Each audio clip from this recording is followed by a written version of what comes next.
Oi, gente, tudo bem? Hoje vamos à leitura do capítulo 7 de Atos dos Apóstolos. Então, pegue aí suas canetas, sua régua, seu caderno e bora começar. Vamos rezar uma Ave Maria hoje? Ave Maria, cheia de graça, o Senhor é convosco. Bendita sois vós entre as mulheres e bendito é o fruto do vosso ventre, Jesus. Santa Maria, Mãe de Deus, rogai por nós, pecadores, agora e na hora de nossa morte. Amém. Que Nossa Senhora nos guie, nos dê discernimento e sabedoria para esta leitura. Em nome do Pai, do Filho e do Espírito Santo. Amém. Bora lá, então. Capítulo 7. O capítulo 6 foi piquitico, ó. Foi só uma coluninha, agora o capítulo 7 é bem grandão. Pega aí uma aguinha, um café, um chá. E bora começar, que isso aqui tem bastante coisa. Capítulo 7. Perguntou-lhe então o sumo sacerdote: é realmente assim? Respondeu ele: irmãos e pais, escutai. O Deus da glória apareceu a nosso pai Abraão quando estava na Mesopotâmia, antes de ir morar em Harã. E disse-lhe: sai de teu país e de tua parentela e vai para a terra que eu te mostrar. Temos aqui a ordem de Deus, né? Lá em Gênesis 12:1. Ele saiu da terra dos caldeus e foi habitar em Harã. Dali, depois que lhe faleceu o pai, Deus o fez passar para esta terra em que vós agora habitais. Não lhes deu nela propriedade alguma, nem sequer um palmo de terra, mas prometeu dar-lhe em posse e depois dele a sua posteridade, quando ainda não tinha filho algum. Eis como falou Deus: sua descendência habitará em terra estranha e será reduzida à escravidão e maltratada pelo espaço de 400 anos. Aqui é uma promessa. Vamos marcar aqui como promessa. É promessa negativa? Sim, mas não deixa de ser uma promessa, né? Aí aqui, ó, continua. Mas eu julgarei a nação que os dominar. Continua aqui a promessa.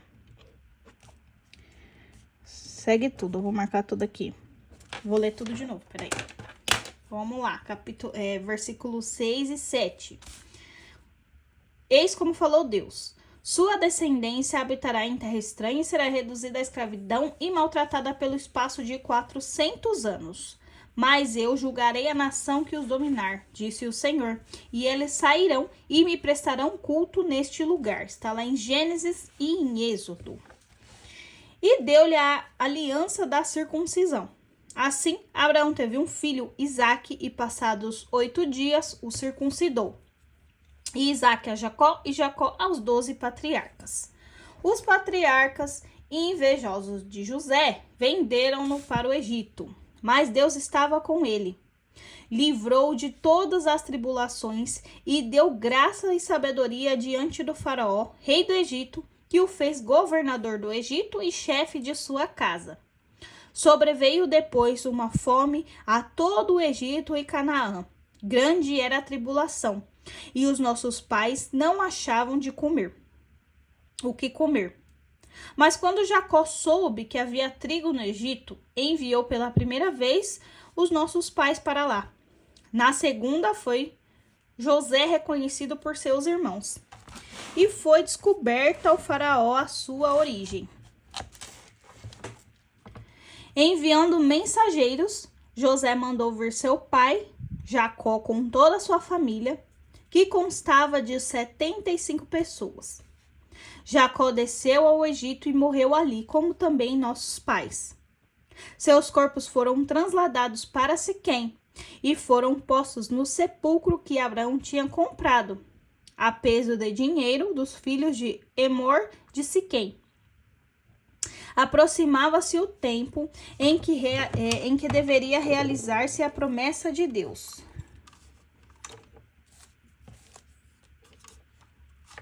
Então, eu vou ter que segurar isso aqui, gente. Porque eu não tô achando que tá muito escuro aqui. Tem que ver alguma coisa pra melhorar essa iluminação, porque não tá legal. Como é que tá aí pra vocês, gente? Porque aqui pra mim tá bem escuro. Vamos ver. Eu vou ter que segurar aqui, ó. Vamos ver se vai dar certo. Até me perdi por aqui. Aproximava-se o tempo em que deveria realizar-se a promessa que Deus havia jurado a Abraão. O povo cresceu e se multiplicou no Egito, até que se levantou outro rei no Egito, o qual nada sabia de José. Este rei, usando de astúcia contra nossa raça, maltratou nossos pais e obrigou-os a enjeitarem seus filhos para privá-los da vida. Por esse mesmo tempo nasceu Moisés. Era belo aos olhos de Deus e por 3 meses foi criado na casa paterna. Depois, quando foi exposto, a filha do faraó recolheu e o criou como seu próprio filho. Moisés foi instruído em todas as ciências dos egípcios e tornou-se forte em palavras e obras. Quando completou 40 anos, veio-lhe à mente visitar seus irmãos, os filhos de Israel.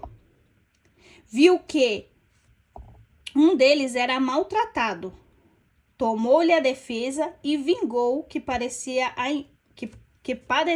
a injúria, matando o egípcio. Ele esperava que os seus irmãos compreendessem que Deus se servia de sua mão para livrá-los, mas não o entenderam. No dia seguinte, 2 dentre eles brigaram, e ele procurou reconciliá-los. Amigos, disse ele, sois irmãos, por que vos maltratais um ao outro? Mas o que maltratava seu companheiro repeliu. Quem te constituiu chefe ou juiz sobre nós?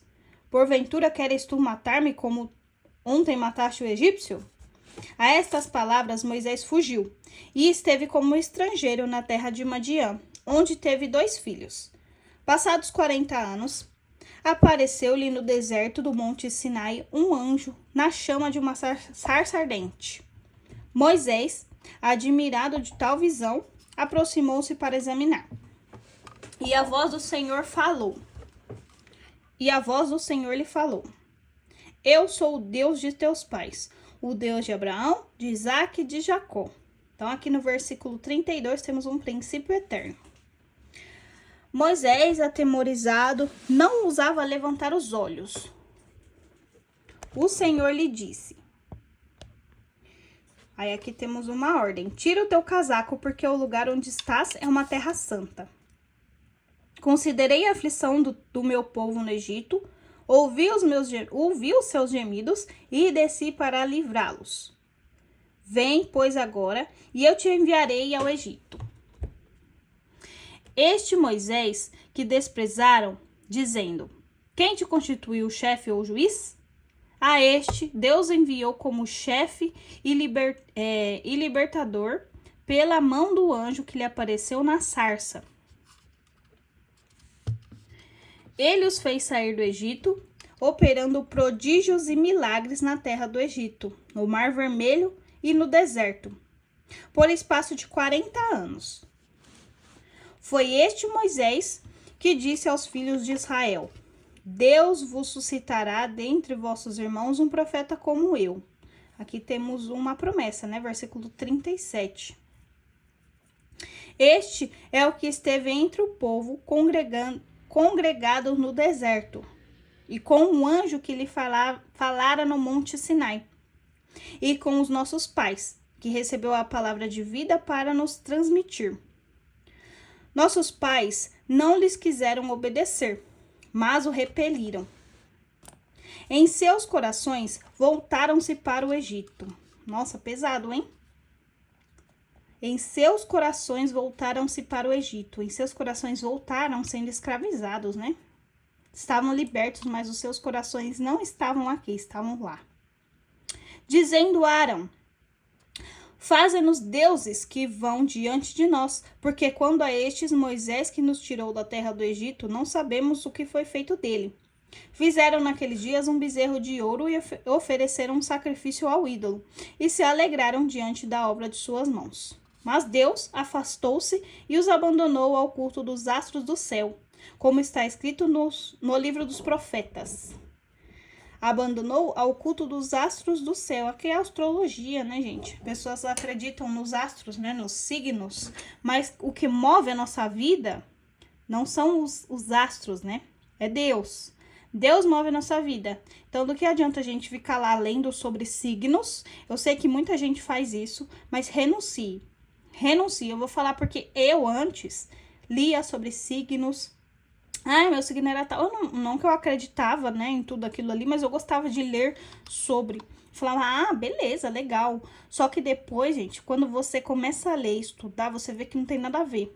Porque quem move a nossa vida é Deus, não são os astros, as estrelas, tem nada a ver. Então, Deus se afastou e os abandonou ao culto aos astros do céu. Não que era um culto, né, essas coisas de astrologia, mas não devemos basear a nossa vida nesses astros, né, nos signos e tudo mais. Então, renuncia. Se você lê sobre signos, se você gosta dessas coisas aí, vai parando, pede para Deus afastar isso de você e renuncia, né? Renuncia a si mesmo, que aí você vai ver como que tudo vai fazer sentido depois, quando você seguir somente a Jesus. Sem ficar lendo esses negócios de signos e tudo mais. Porque isso aqui, ó, é quando Deus se afasta, né? Então, continuando aqui. Porventura, casa de Israel, vós me oferecestes vítimas e sacrifícios por 40 anos no deserto? Aceitastes a tenda de Moloque e a estrela do vosso Deus Renfão, figuras que vos fizestes para adorá-las. Assim eu vos deportarei para além da Babilônia. A arca da aliança esteve com os vossos pais no deserto, como Deus ordenou a Moisés que a fizesse conforme o modelo que tinha visto. Recebendo-a vossos pais, levaram-na sob a direção de Josué às terras dos pagãos, que Deus expulsou da presença de nossos pais. E ali ficou até o templo de Davi. Este encontrou graça diante de Deus e pediu que pudesse achar uma morada para Deus de Jacó. Salomão foi quem edificou a casa. Vou ver aqui arrumar aqui primeiro. Tá difícil de segurar. Vou virar aqui. Grande esse, hein? Tem uma coisa aqui ainda. Deixa eu beber aqui, molhar o bico. Daí. Uma aguinha, bebe aguinha aí também. Pra gente continuar. Ficou melhor segurando assim, não ficou? Ficou mais clarinho. Só que aí fica ruim pra eu mexer, porque parece que fica tremendo. Vamos terminar isso aqui assim, com a luz assim. Depois eu vou tentar dar um jeito pra melhorar essa iluminação aqui. Fica melhor pra gente ver. O Altíssimo, porém, não habita em casas construídas por mãos humanas, como diz o profeta. Aí aqui vem o princípio eterno. O céu é o meu trono, e a terra o escabelo dos meus pés. Que casa me edificarei vós? Diz o Senhor. Qual é o lugar do meu repouso? Acaso não foi minha mão que fez tudo isso? Homens de dura cerviz e de corações e ouvidos incircuncisos, vós sempre resistis ao Espírito Santo. Como procederam os vossos pais, assim procedeis vós também. A qual dos profetas não perseguiram os vossos pais? Mataram os que prediziam a vinda do justo, do qual vós agora tendes sido traidores e homicidas. Vós que recebestes a lei pelo ministério dos anjos e não as guardastes. Ao ouvir tais palavras... Caraca, espera aí, deixa eu ver. Isso tudo aqui foi o discurso de Estevão. Lembra do diácono que foi preso? Tudo isso aqui foi o discurso dele. Grandão. Aí depois vem a morte aqui dele, ó. Ao ouvir tais palavras, bravejaram de raiva e rangiram os dentes contra ele. Mas, cheio do Espírito Santo, Estevão fitou o céu e viu a glória de Deus. E Jesus de pé à direita de Deus. Eis que vejo, disse ele, os céus abertos e o Filho do Homem de pé à direita de Deus. Então, aqui temos um princípio eterno. Levantaram então um grande clamor, taparam os ouvidos e todos juntos se atiraram furiosos contra ele. Lançaram-no fora da cidade e começaram a apedrejá-lo. As testemunhas depuseram seus mantos aos pés de um moço chamado Saulo e apedrejaram Estevão, que orava e dizia: Senhor Jesus, recebe o meu espírito. Posto de joelhos, exclamou em alta voz: Senhor, não lhes leve em conta este pecado. A estas palavras expirou. E aqui temos o nosso... Aqui temos a morte de Estevão, né? Me fugiu a palavra, gente. O nosso primeiro mártir. O mártir Estevão. Então, marca aí aqui como uma observação que o Estevão foi o primeiro mártir que morreu por falar de Jesus, não é? Eita, que esse finalzinho aqui é pesado, né? Mas olha que lindo. Ele fitou o céu e viu a glória de Deus e Jesus de pé à direita de Deus. Imagine só, no momento da morte, a gente olhar para o céu e ver Jesus ali esperando a gente de braço aberto. Meu Deus do céu! Ai, gente, esse aqui foi bem grandão, né? Então, aqui eu vou fazer as marcações, né? Como sempre, marcar ali, passar nosso marca-textinhozinho e fazer a leitura de novo. Esse aqui com atenção, que é bem grandão esse aqui. E vamos fechar, então, com essa mensagem, essa observação aqui, de olhos para o céu. Que nossa meta seja sempre olhar para o céu, para ver Jesus em pé, de pé à direita de Deus. Certo? Deixa aí como uma mensagem. Anotar, então, Estevão, primeiro mártir, né, da nossa, como é que eu posso dizer? Da nossa fé, da nossa... Ai, gente, como é que eu posso dizer? Da nossa religião também, né? Que falava de Jesus e morreu em nome de Jesus, né? Então, terminamos aqui. Esse daqui foi bem grandão. Vamos fazer a leitura de novo. Anotar as mensagens e tudo mais. E ação e aquela coisa toda. E até o próximo. Até me embananei aqui no final. Mas até o próximo, então.